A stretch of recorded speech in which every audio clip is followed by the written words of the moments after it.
Hey, everybody, welcome to another episode of the Real Estate Agent Advantage podcast. Today, I am joined by Bob Walatka. Bob, please introduce yourself to the listeners. We're going to be talking about cold calling. We're going to be talking about all different sorts of things, but you've been in the business for a while, so let's get to know you a little bit. I appreciate that, Lorne, and thank you so much for the opportunity to share some information with those that listen to your podcast. And thank you so much for what you do to get information out to agents to being more successful.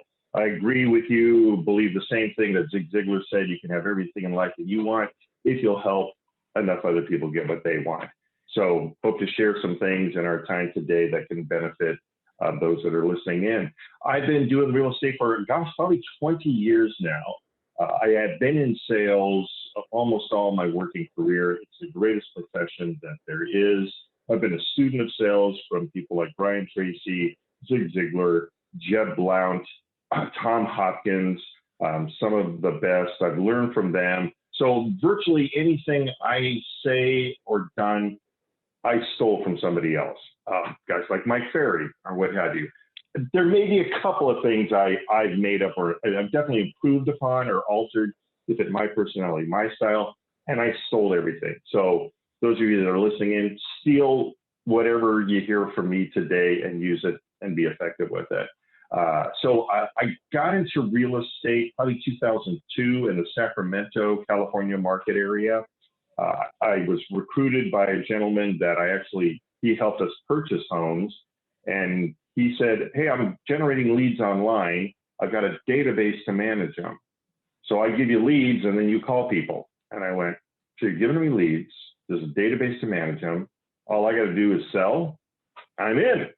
Got my license. We started selling that way. Was mostly buyer based and it was all online leads. He was early in the game on that. Back then it was voodoo and witchcraft among real estate professionals. So we made some great headway in the early days. And then 2005 and that market hit, we hit a peak and then the market started to tumble. And we had to shift our business and learn how to generate leads. Online leads were not as effective as they once were. There was more people doing it. There was more competition. And the business partner I was with heard about this thing called a Mojo Dialer and circle calls and things you could do to find business that way. So we started doing that. And we also had a database of business, worked both ends of that, and was able to shift my business to listing based. And then a couple of years ago, made a decision. I built a good business in the Sacramento area, made a decision to move to Southern California where I am now, and took what I did there and replicated it down here. And I have been in this market of just over 2 years now. And my first full year, I did about 8 million in production and capped. For those of you that are Keller Williams, you know what capping is, and was also asked to be on the ALC, Agent Leadership Council in the Market Center, being in this market about 1.5 years. So what I do works. It ain't pretty, it ain't glamorous, it ain't sexy, it just works. And so that's the short bit of the story. All right, fantastic. So what prompted the move? There was a lady that I was very attracted to that said, I don't want to live in the Sacramento area anymore. I'm moving to Southern California. And I went, okay, I'll go. Also, I had done the task of building a database there, and I had always thought, I could probably replicate this elsewhere. I could probably go to a different market and build a business down there. And so that opportunity came up, and I was just stupid enough to take advantage of that and go build business down here. That's a scary thing. I mean, I can only imagine. I haven't done it. And so I can imagine just starting all over again after establishing yourself for so long in one particular marketplace. So kudos to you for being able to do that, for having the courage to do it and then being able to do it. So let's talk about the meat and potatoes of why we're here today. I mean, you're basically building your business through calling, right? And what types of Correct. calls? Yes. Types of calls you're making? You're using Mojo Dialer. I mean, nobody's sponsoring this. Yes. There are many dialers out there, but that's the one that Hmm. you're using in particular. Why don't we Yes. talk about why you chose that specific dialer? A great question. It was actually the business associate I was with at that time did some research, found it. And at that point in history, 15, 16 years ago, it was the only dialer that existed that we knew about that you could use 3 lines at a time. Now their data is not great.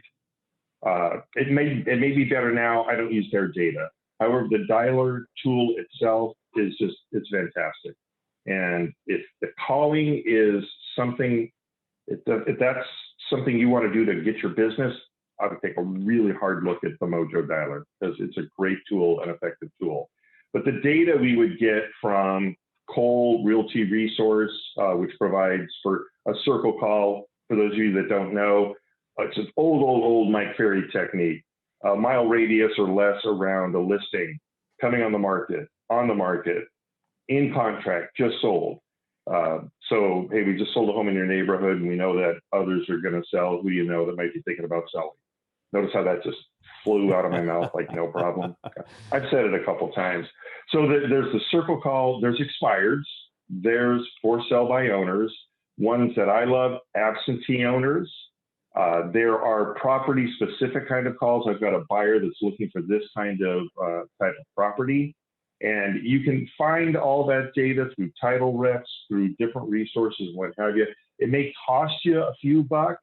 However, if you've got a phone number and you can talk to a human being, you have an opportunity, whether it's the right number or not.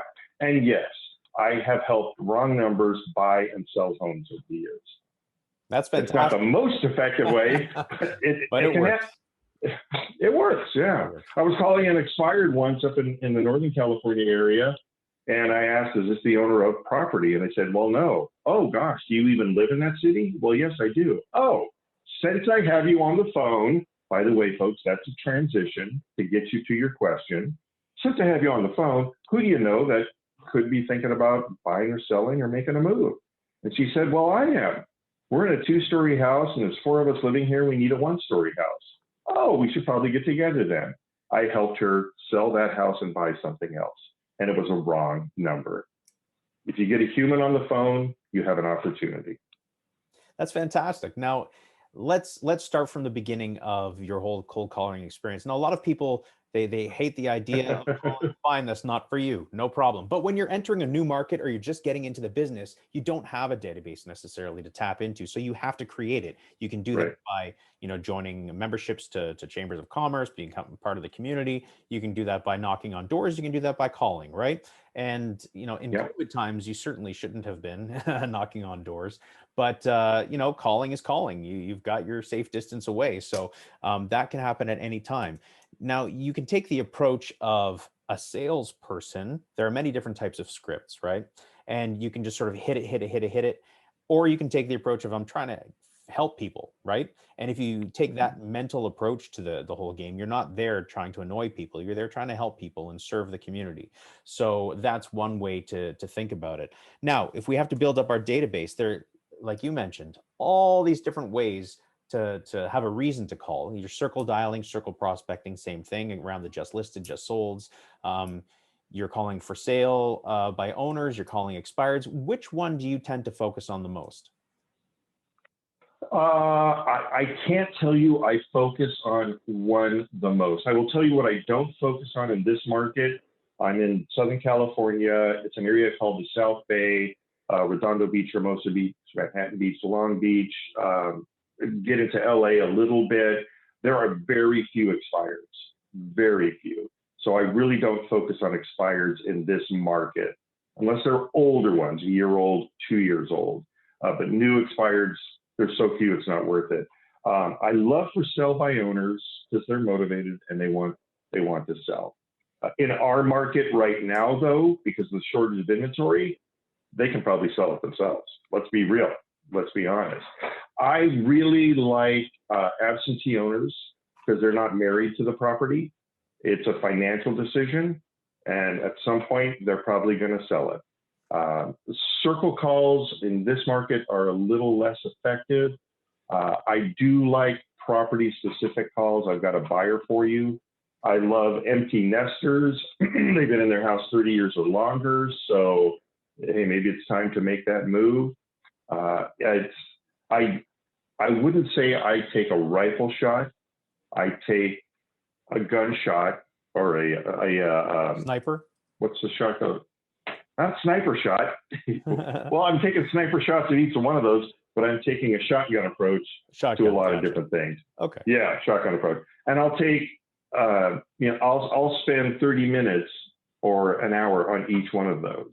And by the way, if you're going to dial, dedicate that dialing time 5 days a week, 6 if you want to, 2 to 3 hours a day, a set time that is holy ground, and thou shalt not transgress upon it. Set that time aside to do your dialing, and then the rest of the day will take care of itself. So I'd like to dig into that a little bit because I wanted to cover schedule. If you're considering dialing, you have to, put it in your schedule, or basically it doesn't exist. What do you? Some people are worried about. Okay, Wednesday at 3 to 6 is the best time, or Tuesday at 2 to 4. Is that something that you consider, or are you just more concerned about, I know that every day from 9 to 12 or whatever the time may be, that's the time I'm spending? Yes, yeah, absolutely. In fact, I was at an event, and I won't get industry or brokerage specific. I was at an event, and a speaker, this was a few years ago, had done a test where they locked someone in a room from 8 in the morning till 8 at night over a 2-week period, and made calls and tracked their results to see when is the absolute best time to call. Here's what they found out. It didn't matter. There was no best time to call. The best time to call is when you are at your best. And for me, that's 8 in the morning till 11 o'clock in the morning. 3-hour segment in the morning. That's my best time. I know some agents that will call in the evening because it's dinner time and they might be home or what have you. Awesome, great, good for you. I'm done. By that time of the day, don't want to do it. Sunday evening, supposedly a great time to call because people are home. Okay, call when you are at your peak, whatever time of the day that is, and set aside that time to do it. And again, that is sacred and holy ground. Don't put it aside or transgress upon it, because you'll run out of business if you do. So when you're thinking about calling during those 3 hours every morning, other than the time period, what are your goals? Are your goals to get a certain amount of contacts, dials, yeses, nos, maybes, appointments? Walk me through that. Absolutely. It's really, really quite simple. 20 contacts a day, 5 days a week, 100 contacts a week. That's the goal. And my intention when I'm dialing is to make an appointment, get a referral, or add to my database. It's just that simple. That's the end result that I'm going for. The reality is when you're dialing, your chances of finding immediate business are slim to non-existent. Sorry, that's the reality. Your chances of finding somebody that could be selling in the next 6 months, year, 2 years are quite good. And you're working to add to your database. And there's something I'm a firm believer in. And by the way, Lorne, what you mentioned about if you're calling to find people you can help, that's the right mindset. There is something I believe in called prospecting karmic energy, PKE. If you are reaching out every day and letting the universe know that you are available to help them with their real estate needs, the universe will return it to you. And I cannot tell you how many times I've been dialing on a Monday and getting my butt kicked. On a Tuesday, and I get my butt kicked. And Friday, my phone rings, and it's somebody that I spoke with 6 months ago that I've maintained a relationship and I've stayed in contact with, calls and says, I'm ready now. It had nothing to do with the calls I was making Monday, Tuesday, Wednesday, Thursday. That's just prospecting karmic energy, returning it to you, the law of attraction, if you want to call it that. And that's something I firmly believe in. And so you mentioned, making a move to a market center, that's scary. I know what to do to find business. I know what to do to create business. And if I do it consistently, and if I do it every day that I'm working, then it will show up. Okay, so let's dig into that. When you're calling people, like you said, it's rare to find someone who's going to say, yeah, I want to sell right now, come on over. So with that in mind, what is your system so that you don't call them once and then they forget about you? How do you follow up with them? How do you put them in a database? Go through that with me. Absolutely, absolutely. Well, the Mojo Dialer has the ability to schedule appointments or reminders, or it has tools so that it will remind me to call people and follow up with them.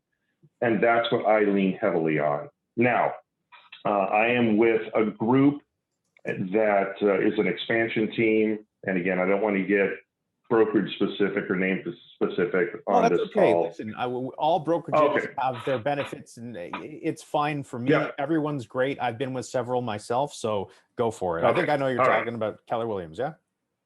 Yeah, I'm with Keller Williams, and I'm with the United Home Group. Cody Gibson, you may have heard of him. He's a legendary bold coach, great coach, what have you. Has built an expansion team. I'm a part of that, and so we have tools that are provided, specifically marketing tools. All I have to do is send my contact to a resource that does an email touch campaign using Chipmonkey. And so I just sent her the contacts that I wanted added to that. So those people are going to be on an email drip campaign. Sorry, did you say Chipmonkey? Chipmonkey or MailChimp? Chipmonkey. MailChimp. Okay. There's Constant Contact. There's MailChimp. See, I don't do it. That's a good part. That is not my wheelhouse. Right. That stuff is not my wheelhouse. Getting on the phone, talking to people is my wheelhouse. So that's where I spend my 80% of my time. And I let somebody else deal with MailChimp. Thank you. Chipmonkey. So how do somebody ought to come up with that. I think we've got our name right now. Let's start the business. Yeah. Okay, let's go, Lord. How do you decide who it is that you're going to follow up with? Because some people, a lot of the time they'll say, no, I have no plans on doing anything. Who do you know? Yeah. They won't say, oh, I'm planning on moving in 2 years from now. Some will, but you tell me. Some will. Okay, and the perspective I take is they have to earn their way into my database. And they earn their way into my database by having a conversation with me about what their plans are and about the potential of them making a move. Okay, people, and Lorne, if you make enough cold calls, or anybody that's listening to this, if you make enough cold calls, you have heard, I'm going to die in this house. Yeah. Right? You've heard that. In a box. Yep. I've heard that many, many times. Here's a fun thing to do, by the way. Here's one I'll give you. When they say, I'm going to die here, just say, oh, great. How are you feeling? And oddly enough, Lorne, they do exactly what you just did. They laugh. And if you make somebody laugh on the other end of the phone, they're yours, period. So you ask them, how are you feeling? So then you can turn that into an opportunity. Okay, great. Is your property in a trust when the time comes? Well, yes, it is. Fantastic. Do you need any improvements or repairs to your home? Because we work with some great people. Great. I can refer you business. And if you're referring business to other people, what's going to happen? It'll come back. It will come back to you. I did this once. I spoke with a lady and said, so I'm going to die here. Oh, is it in a trust? No, it's not. It really should be. Great. Can I refer you to my trust attorney? Yes, you can. I connected those two. The next day, my trust attorney called me and said, Bob, I've got a referral for you. Instantly. Now, that's not always going to happen.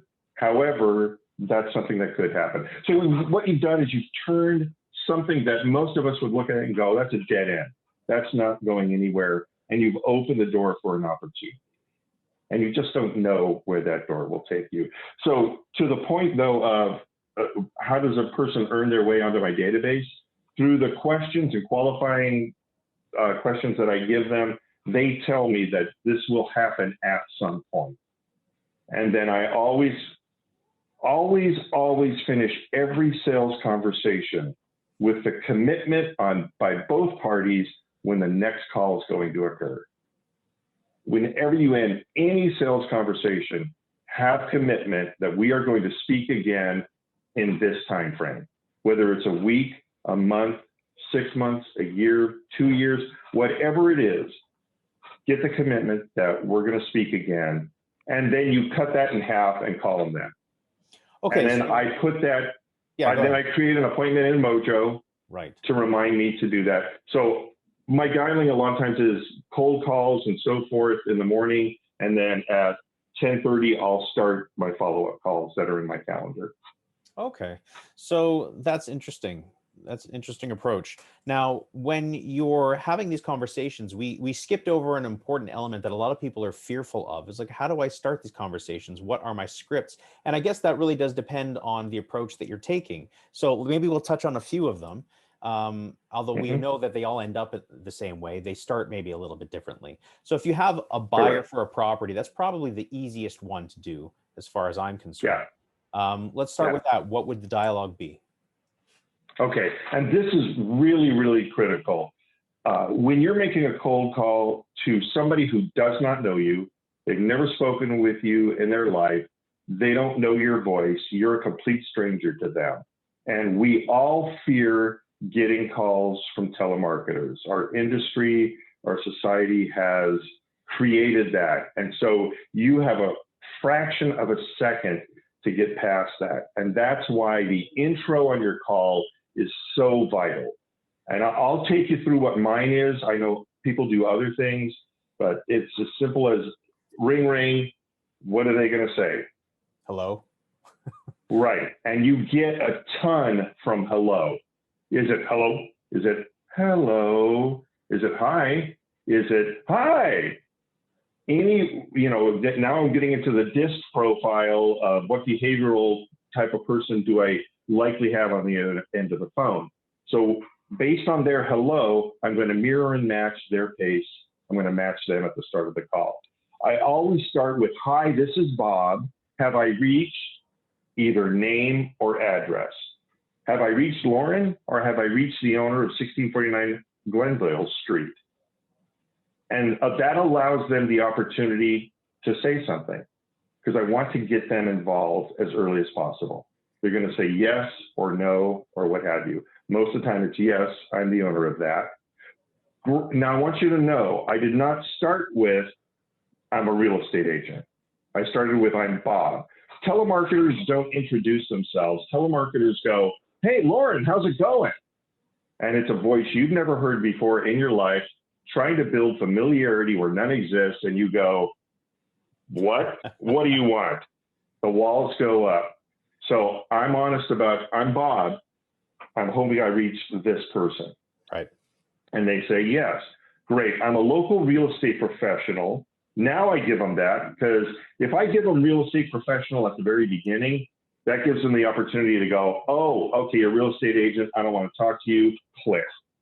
I have found since altering my, because I used to start with, hi, I'm Bob. I'm a local real estate professional. By the way, I didn't say Keller Williams, EXP, Century 21, Coldwell Banker. I didn't give them any business, because depending on the market you're in or what have you, one of those brokerages may be making a lot of calls, and they get turned off by just hearing that name. This is what I've discovered. I'm a local real estate professional. I'm calling because, and because is powerful. Read Jeb Blount, Phonetical Prospecting. He talks about that.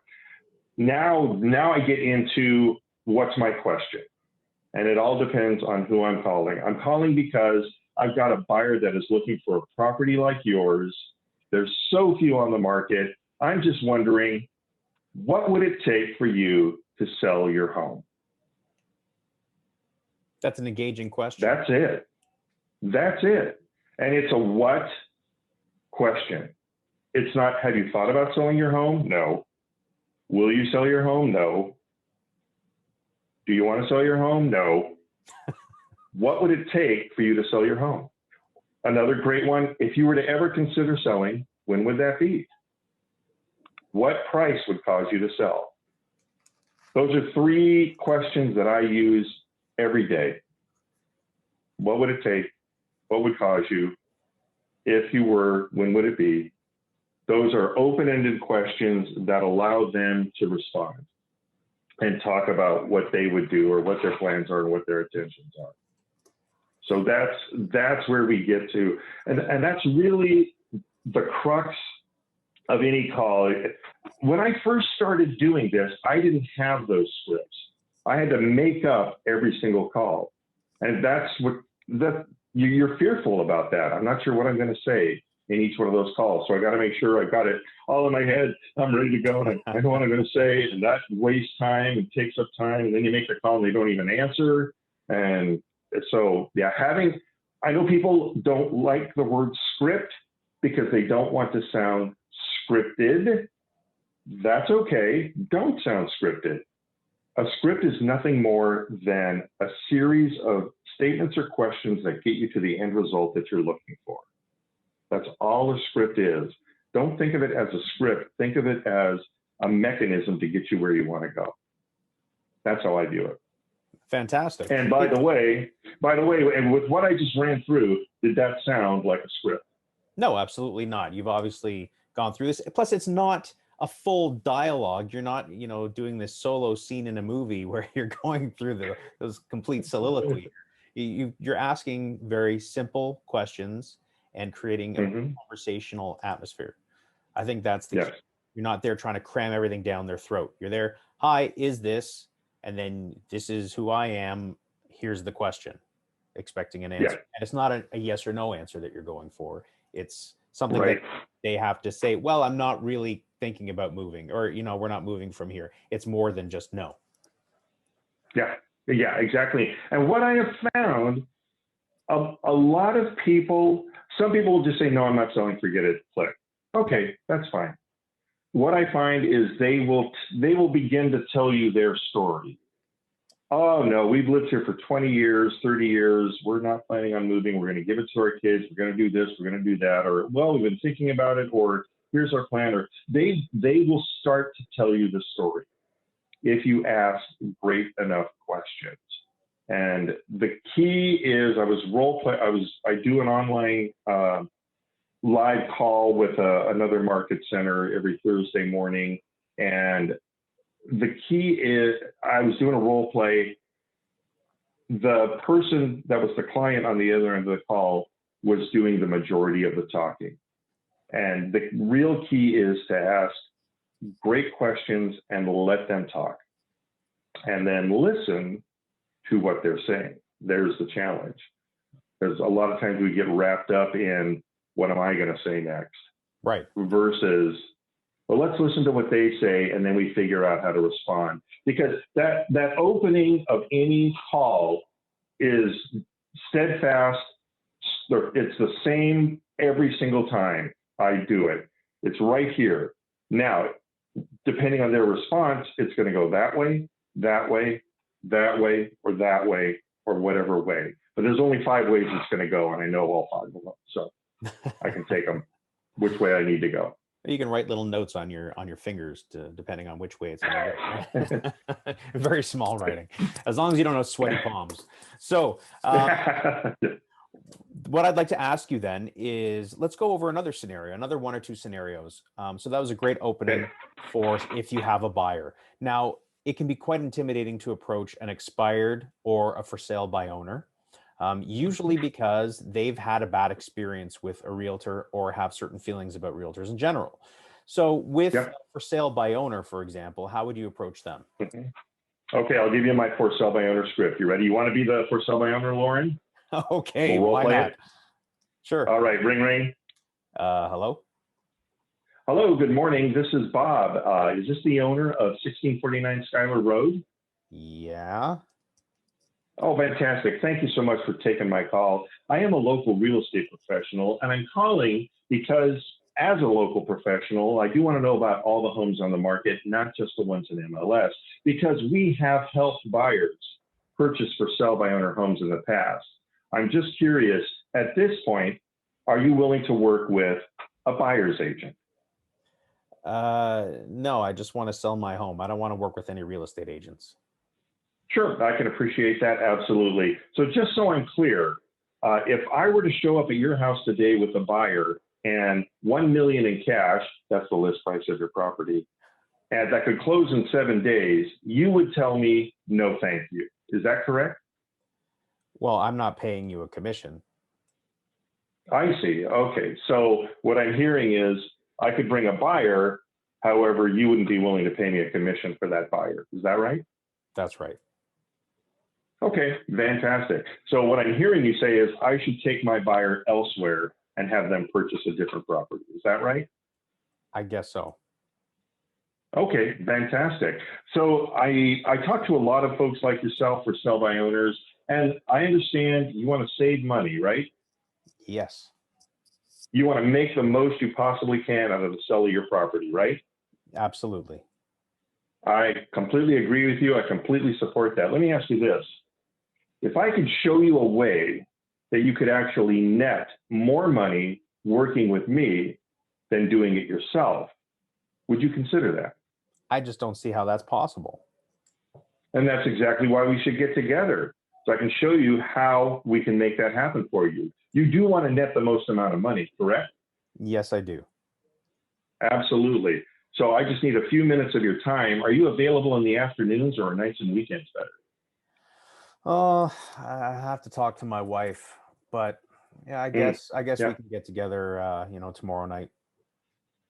Tomorrow evening? Okay, that will be Saturday evening. Unfortunately, I have a commitment then. How about Saturday afternoon? Will that work for you? Sure, 3 o'clock. Okay, fantastic. But it's So I'll meet you not and gonna your wife. take long. It's not gonna take long, right? I just need a few minutes of your time. Okay, sure. Absolutely. Yep. And I'll meet you at 3 o'clock at your property there at 1649 Schuyler Road. And just so you know who's showing up, what's the best email address for you? Okay, 123 at Can you give me your email 123.com. address? And is this the best number to reach you at? Sure. Absolutely. Okay, fantastic. I'll call tomorrow morning and confirm with you and look forward to meeting you and your wife at 3 tomorrow. By the way, I apologize. What's your wife's name? And you give me your wife's Yeah, name. yeah. Yeah. So now I've got complete contact information. I've got a record now that I can market to and continue to follow up with. And I'm going to go on that appointment and see if I can do that for them. So what if Now, that person is yeah, not belligerent? I mean, if they're belligerent, forget it. I don't want to deal with them anyway. But right. what if you do see an opening, but they're not open right now, do you put them in a follow-up? Right. The question that I was driving towards, but then I decided to shift it up a little bit. And that's the great thing about having different options when you're going. Another question for sell by owner is, I talk with a lot of for sell by owners like you, and I understand you want to net the most amount of money possible. And most for sell by owners, they want to try it for a couple of weeks or a month and just see if they can get it done. And then if it doesn't happen, then they'll hire a professional. How long are you going to give it before you'll consider working with a professional like me? That's a question that I'll ask. Yeah, that's a good one. And then So, do you have somebody in mind? Do you ever go that route, or do you just leave it? yeah. Because then that's another qualifying question for me for sell by owner. Oh, okay. So, and when that time comes, you already have somebody in mind, or are you open to interviewing other agents for the job of getting your home sold? By the way, folks, that's one that can be used for expireds or for anybody that says, I'm staying with the same agent, or I've got somebody. Are you open to other agents to interview for the job of getting your home sold? And because then depending on what they say, I'm going to qualify them. Right. Sometimes they have a family member. Oh, well, my cousin, uncle, aunt, whatever is in the business. Well, then the question is, okay, well, just curious, why didn't you choose to list with them instead of trying to sell it by yourself? So there's a myriad of questions Right, of course. you can ask. Yeah, these are things that you're constantly coming up against, and it's great that you have that kind of resource to pull from, right? All right. Yeah, and Lorne, by the way, most for sale by owners are willing to work with a buyer agent. And when they say, yes, I'm willing to work with a buyer agent, great. I should probably get a look at your house. May I come by this afternoon, or would this evening be better? I just need a few minutes to take a quick look to see if it's a fit for one of the buyers we currently have, or the ones that we will have coming up, because we do a great deal of marketing to find buyers for our sellers. And I may have somebody left over for you. Get that? I like that. I'm going to give you my dregs. I'm going to work hard for the people that hired me. But if I have something left over, maybe I'll throw that your way. Yeah, no, I like that. That's a great approach. I like that one. I'm going to keep it. I'm going to R&D it, rip off and duplicate. There you go. Take it. Absolutely. All right. Yeah. So let's hit on another one. Let's talk about, Yeah. you know, when you're doing, like you said, a lot of people do expires, and then the approach, we're not allowed to do expires in my market area. I'm in Canada, in the Toronto, just north of Toronto, the suburbs, and we're not allowed to do expired. So hands off of that for us, but a lot of people do. So to touch on expireds, that's similar to the for sale by owner, or it's more based around, you know, their bad experience? Well, here's what I base it on. Okay. There is, it may be related to NLP. I've learned it several years ago, and it's finally kind of resonated with me. Cost switch. We are all more motivated by avoidance of pain than we are drawn to pleasure. The person expired because they did not want the pain of having to sell their house for less than they wanted to take to have the pleasure of moving where it is they were moving to. And so what I want to do is a cost switch. I want to make the pain of not getting to where they're going to greater than the pain of selling their house for what it wouldn't sell for. And so when I call an expired, hey, I'm calling about your home that came off the, oh, by the way, here's a fun one to do with expireds. And it worked on a guy last week, and now I've got a follow-up call with him in 2 months because he still wants to sell. And it was, hey, I bet I'm not the first agent to call you about your home that came off the market. And what's fun is when they'll say, yeah, you're about the 30th, 40th, 50th, 60th one to call me. And I go, great. Do I get a prize for being 30th? And they laugh. They laugh. And Lorne, what happens when they laugh? You've got them. You got them. So then the guy goes, yeah, you know what? At least you have a sense of humor. And he talked with me and conversed with me and told me what his story was and what he wanted to accomplish. So if I get that opportunity, I'll get them to laugh. But just what are your plans for the property now? That's the main question I ask an expired or a canceled. What are the plans for the property now? And they tell me what that is. I go, great. Obviously, if you had sold, you were planning on moving something else. Where is it you were going? And they'll tell you where it is that they were going or what their plans were, where they were moving to. Oh, great. Now, I got these 3 questions from Joel Rico, who does the language of agreement. It used to be language of sales with KW, but they parted ways. He's big in NLP, great course if you get an opportunity to look it up. These 3 most important questions. What's important about that? Getting to wherever it is you wanted to go. What's important about that? Then they tell you, well, family, job opportunity, downsizing, no more mortgage, or whatever it is that they say. You go, great. What will having that do for you? What will having no mortgage, getting that new job, being closer to family, being able to retire, what will that do for you? Then they'll tell you what that does for you, for them. Then the last question, and what will having, whatever that next thing they just said is, mean for you? And that's the one that's supposed to make them cry. Got you. Now they're getting to the core of why we were intending on making that move. Okay. And they tell you what that means for them. And then you just say, and don't you deserve that? What I'd like to do is just spend a few minutes to show you how we can make that still happen for you. So the goal is a cost switch. Now, not getting that thing they want, that move they want to make, what that means for them is now greater, more painful than the pain of having to sell their house for less than they were expecting. But let's be real, in the market that we're in right now, in most of the United States, I don't know about Canada. Same. It's a uber seller's market. Right. and you list it, it's gone, unless it's just ridiculously overpriced. However, that you're still going to find them. You're still going to find those kind of Right. expires. But yeah, those three questions are really powerful. And when you ask those questions, they're short, easy questions, and they cause the person on the other end of the phone to do the talking. So if I'm And thinking, go ahead.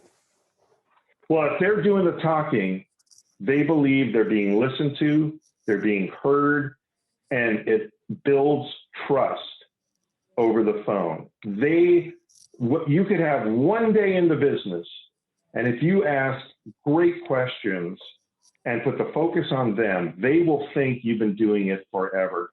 Nobody ever asks me, how many houses have you sold? Which is the greatest fear of every new agent. Right. No one ever asked me that.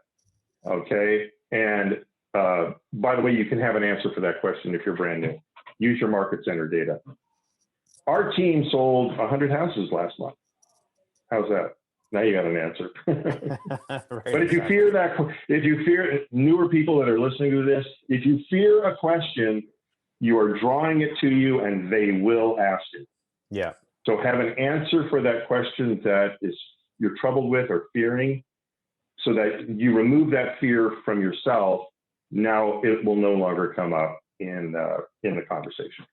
So are there a handful of objections that you hear on a regular basis more than most? And Yeah. anything that sticks out? Because that's the big fear, is what if they say something and I don't know what to say? Yeah, absolutely. Actually, we run into objections more when we're at the appointment because they're asking for clarification. What we run into on the phone are brush-offs and reflex responses. And Jeb Blount in Fanatical Prospecting, Brian Tracy in The Psychology of Selling talk about how to deal with the brush-offs and the reflex responses. And it's just amazing psychology behind it. The amygdala, your croc brain, views a rejection or a brush-off or reflex response as an attack, and it goes into fight and flight mode. And we have to anchor that and then get to our neocortex so that we can then disrupt what they are doing to us and then ask our question. So it's anchor, disrupt, and ask is the process. Okay, so have you ever had an online lead, Lorne? Yes. You ever gotten an online lead? And when you call them up, what do they say? I'm just looking. I'm just looking. Exactly. That's right. I'm just looking. If you've ever heard, I'm just looking, I've got the best handler for just looking in the world. Okay. And it's a combo of what I've learned from Jeb Blount and Brian Tracy. When they say, I'm just looking, you say, that's exactly why I called. And by the way to disrupt any brush off or reflex response, like I'm just looking, I'm not selling anymore, I'm staying with the same agent, I don't want to sell, or whatever it is, here's one of my favorites, I'm not interested.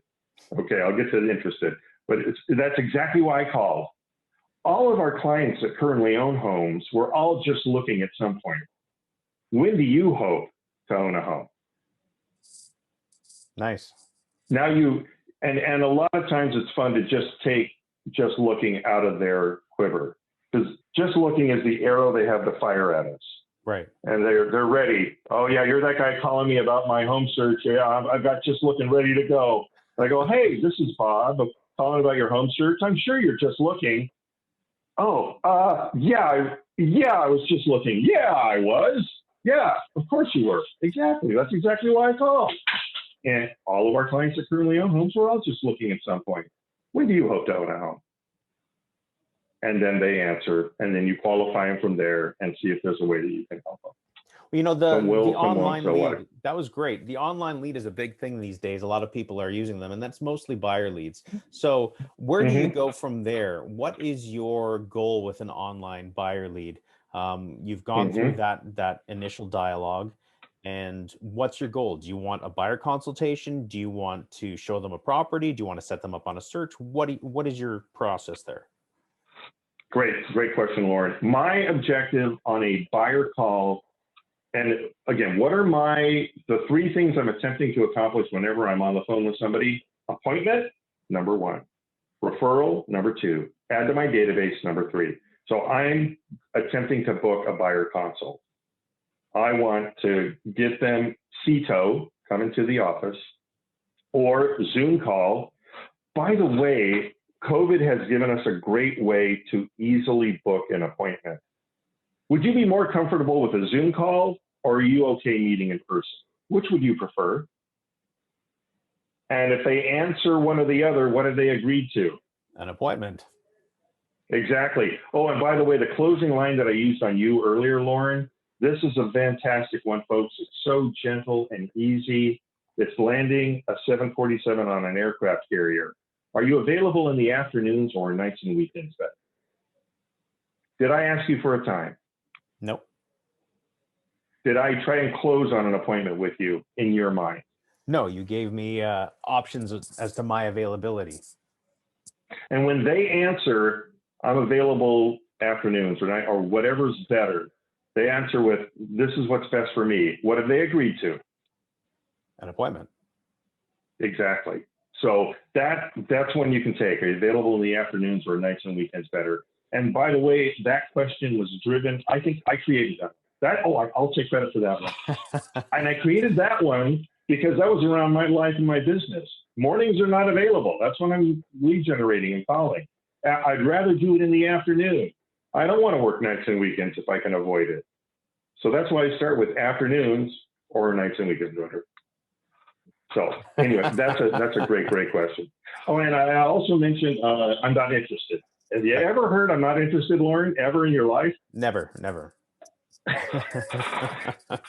That's exactly why I called. I don't charge interest. Nice. Listen, Now, you're just keep in mind, you're trying to get past that wall, right? You're just trying to get past the block, exactly. lighten up the mood a little bit. That's exactly it. You're disrupting them. You're throwing something at them they're not expecting. And that's kind of the psychology around it. It gets them to stop and go, what? Oh, huh? You want them to stop and go, huh? Now the door has opened and now you have the opportunity to ask whatever it is that great question is or make that great statement you need to make. Fantastic. That's the psychology around it. That's some really great content. Now back to, because we got sidetracked a little bit, back to the process. Yeah. My whole thing is you want an appointment, a consultation, right?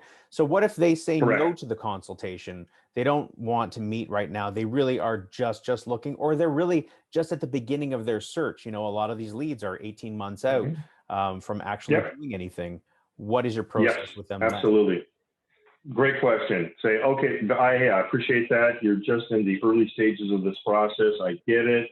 Understand that. Do you believe that if you had more education about how the process worked, you'd be better equipped when you are ready? Okay. Yes. And that's why I would just like to take a few minutes. By the way, I always ask for a few minutes. When we were role playing the for sale by owner, it's not going to take long, is it? No, just a few minutes. Never ask for an hour an appointment. No one has an hour. Never ask for a half-hour appointment. No one has a half hour. Never ask for a 15-minute appointment. No one has 15 minutes. Everybody has a few minutes. Gotcha. I just need to take a few minutes to share with you how the process works so that you'll be educated about it when the time comes and when you are ready. Are you available in the afternoons or nights and weekends? And you just close on the appointment again. Now, some people are just going to be dead fast. No, I don't want to meet. I'm not ready. Okay, great. Our website is sending you updates of homes. Would you like to continue to receive those? Yes, I would. Great. Have you had the opportunity to speak with a loan officer or a lender yet about getting qualified or the steps you may need to take so that you all will be prepared? Well, no, I haven't. Great. Can I have my lender contact you and get that going? Yes? Okay, great. So now I connect those two. And you mentioned it's going to be 18 months. Would you object if I checked in with you every 3 months just to see how things are going? No, that's fine. Yeah. Okay, excellent. So, and I've gotten permission for when I can follow up from them. So that in 3 months or a month and a half, when I call back and say, hey, we spoke, by the way, with every conversation that you have, keep good notes. That's the beauty of the Mojo dialer that I use. I type all my notes in there so that when I follow up with them a month, 3 months, 6 months later, I can say, when we spoke back in whatever it was, we talked about this. Where do things stand now? I cannot tell you how many people say, oh yeah, I remember. Oh, wow, you keep good notes. Or wow, I'm impressed that you remembered that. Wow, that's really good. I've won business just because I kept good notes and I followed up. The fortune's in the follow-up, as they say. Absolutely. So let's get to the numbers and the nitty gritty, because tracking is very important. After all, we are in a business, right? And it all comes down to math. We've all met these people, and I'll be very honest and not nice for a moment. And we've all met these people that are really complete idiots in this business, but seem to do very well. And it's because they hit the numbers, right? You know, if you talk to enough people and you slobber all over them, it doesn't matter. You'll eventually get to someone who's willing to do business with you. So, you know, for most of us that are fairly normal and nice and competent, we should be doing better. So what kind of numbers should we be aiming for yourself? For example, you mentioned your goal is 3 hours, 20 contacts a day. So it doesn't matter how many dials, you just go till 20 contacts or the 3 hours. Is that it? Yeah. Well, it's the number of contacts. And here's a challenge I've run into that I've learned to overcome. The carriers, have you ever gotten a spam risk or telemarketer name coming across on your cell phone? Maybe that's not happening in Canada. You guys might be lucky. Here in the US, if you dial from the same number consistently over a period of time, carriers, Verizon, AT&T, T-Mobile, will start to label you a spam risk. And you have no control over that, nothing you can do about it. Really? So what I've had to do, I've got 3 different numbers: my old cell phone, my Google Voice number, and an office number. And I'll switch those out every 2 weeks because my answer rate was like 4%. And since I have switched it up to using a different number every few weeks, it's gone up to 10% answer rate. So just be aware that if you are doing consistent dialing, if you're dialing from the same number, you will get labeled a spam risk by the carriers and people won't pick up your phone call. So yeah, it's a matter of I make calls until I hit my contact number. The number of dials is meaningless. It might be 500 in a day. And that phone might ring, and Mojo tracks all of that for me. So I get to pull reports every day as to what my rates are like. Let me ask you a quick question that's a bit of a sidetrack.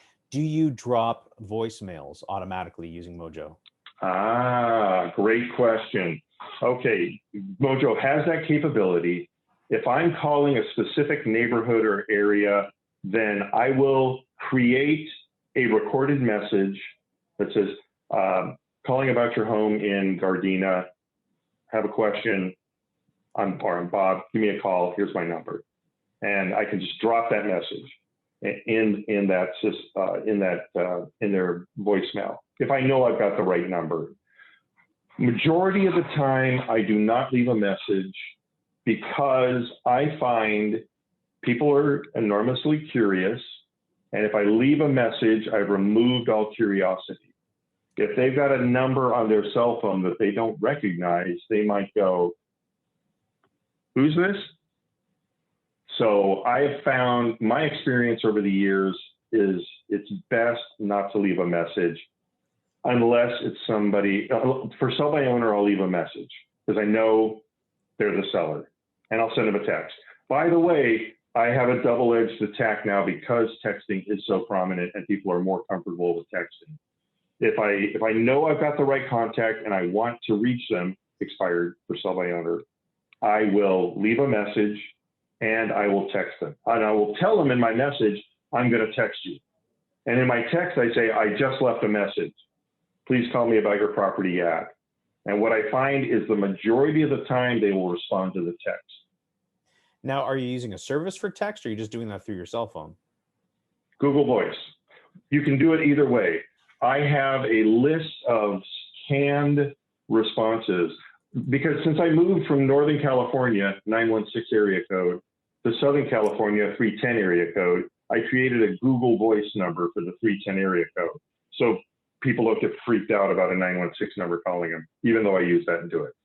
But I have Google Voice up on one screen over here. I have my dialer over here, and I'll leave the message, and then I'll open up Google Voice, copy and paste the phone number, copy and paste my standard text, send, and it takes seconds. Okay. And it keeps me efficient, it keeps me moving. Yeah. Excellent. However, yes, if you have an iPhone, Lorne, you can do text replacement on your key phone.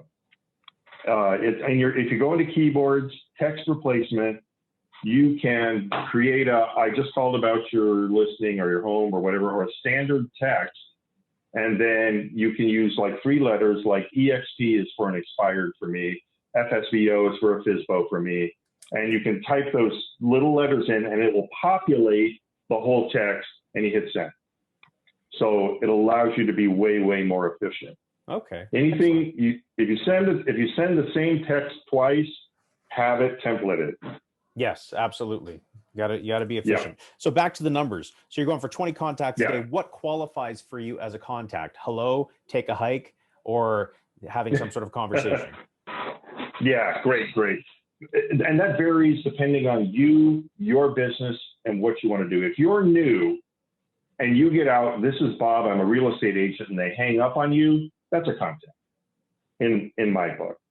If you're more experienced, if you've been doing this a while, for me, it's I have to get out, I'm a real estate agent, and who do you know? If I'm Bob, a real estate professional, who do you know? That might be whatever, and click, for me, that's a contact. I've had people say, hey, it's only a contact for me if I get to ask for the appointment. And that's just kind of raising the level of what a contact is to them. Kudos to those people. For me, it's who do you know? Okay. If I get who do you know out, then you're good. I'm good. Okay. Now, and by the way, Lorne, the most important question anyone can ask every day, all day long, all the time, who do you know that might be thinking about buying or selling a home or investing in real estate that I could talk to today? That should fall out of your mouth all the time. I like the end part that I've never really incorporated before, that I can talk to today. Yeah, that may be a Mike Berry, I think, what's her name, that developed Bold for Keller Williams, claimed it. But it's a great question that I can talk to today. Oh, and it's nice. Who do you know? Not do you know someone? Right. Who do you know? Who do you know? Yes. Yeah. Assumption. That's great. Now, so 20 contacts, what are the numbers? How do they work out for you? Or how do the numbers typically work out for someone if they're thinking about getting into it? What should they think about? Great question. The best, when it comes to circle calls or cold calls, the best I've ever gotten it to is one piece of business out of 80 calls. Okay, since moving to this new market and since markets and everything has changed, I'm not that high. It's closer to 1 in 150. So I need to make 150 contacts, talk to 150 people to get to one piece of business. And I guess that will just the reality. That will change per marketplace, just depending on the market center that you're in. But so 1 in every 150 contacts equals a deal. Now, does that deal come to fruition within a certain time frame, or that can happen at any time? It could be 2 years from now, but the numbers, if I've called 1,000 people over a period of time, though, that's how the numbers work out. Yeah, 90 days. 90 days. Yep. Gotcha. Yeah, the calls that I'm making today will produce results in 90 days. Will produce business in 90 days. Yeah. So would you say sometimes a little bit longer, sometimes shorter? Yeah. Would you say it's conservative to say 1 in 200 for somebody who's just starting? Yep. And then they can maybe work backwards from there. If I want to do this many deals a month, I need to make this many contacts with that ratio. Is that how it Correct. Work? That is correct. That is correct. And Lorne, we're talking about cold calls. Right. Let's get real. If you talk to your database consistently and regularly, you'll get more business a lot quicker. But if you're like me and you don't have a massive database in the market that you're in, that's what you got to do. Absolutely. and build a database. Exactly. Now, once you've got that database, as we're about to wrap up, this has been great. Thank you very Yep. much for contributing. Let's My talk about pleasure. that. How do you talk to your database? How often are you touching them with a phone call? And what are you saying? Because people are like, I don't want to bother the people that I know. What am I going to talk to them about? You know what I'm saying. Well, oh, and by the way, Lauren, I am one of the worst at contacting my database. Here's the reality. If you talk to people who know, like, and trust you, they want to help you. They do. You've just got to reach out to them and not fear whatever. And for whatever reason, a lot of us don't like to call the database for the reason you mentioned. I don't want to bother them. I don't want to bug them. The database, it depends on what it is. If it's a past client, I'm going to call them every quarter. How's everything going? You need any help with anything? By the way, who do you know? Okay. If it's just my sphere of influence, I'm dialing them once a quarter as well and asking them, is there anything I can help you with? Who do you know? And it's okay to ask that. Just keep in mind that when you ask somebody, a friend, a sphere, who do you know that might be thinking about buying or selling a home or investing in real estate that I can call today? They'll stop and think about it. They'll go, oh, well, can I think about that and get back to you? Absolutely. Yes, you can. And you hang up the phone and they've forgotten all about you. That's the reality. That's why we need to follow up with them. So the next day or a couple of days later, I'll call them back and say, hey, has anybody come to mind? You mentioned that you were going to give it some thought. Has anybody come to mind? It's okay to make those kind of calls. Mm-hmm. Fantastic. Any parting thoughts or pearls of wisdom that you want to leave to our listeners before we call it a day? Rejection sucks. It does. And as Jeb Blount says, embrace the suck. You're going to get told no, a heck of embrace the suck. You're going to get told no a whole lot more times than you're going to get told yes. And that's the reality of the business that we are in.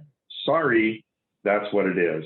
Understand, I have been told, I hate realtors. I hope you and your children die of AIDS by a human being on the other end of the phone. Wow. Just keep in mind, there's something happening in that person's life that's causing them to act that way. That has nothing to do with me. So I've heard the worst. Yes, I've been told to F off. So when you get told to F off, reach out to me and I'll send you a box of chocolates. It's okay. Good advice. I think the last thing that I want to add to this conversation is detach yourself from the outcome and commit to the process. Yes, 100%. Agree with you totally, Lauren. Yep, you got it. Good, because we've been disagreeing this whole time, so I'm glad we could finally agree on something. You're from Canada. Well, you guys know nothing up there, eh? It's what it's all about. All right. Thank you so much for sharing, Bob. Really appreciate it. Once again, just tell everybody kind of where you are located for referrals and how to get in touch with you if they have somebody moving into your market center.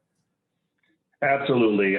Bob Walatka. It says Robert on the screen. I go by Bob. I am in what's called the South Bay of Southern California, Redondo Beach, Hermosa Beach, Manhattan Beach, Torrance, Long Beach, and surrounding area. You can reach me at 310-692-4132. By the way, that's how you want to leave your phone number on people's messages machines. Don't blow through it. Make it easy for them. In fact, do it twice.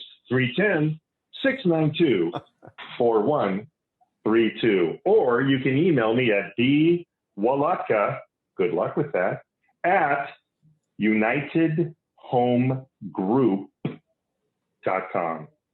Happy to help you out any way I can. Thank you very much for joining us today and sharing. We have to see this business, I feel like, as a collaborative thing. We're all in this together. We're all, a part of the same community. It doesn't have to be a combative relationship. I feel like we all get more out of it when it's collaborative. So thank you so much for being a part of that.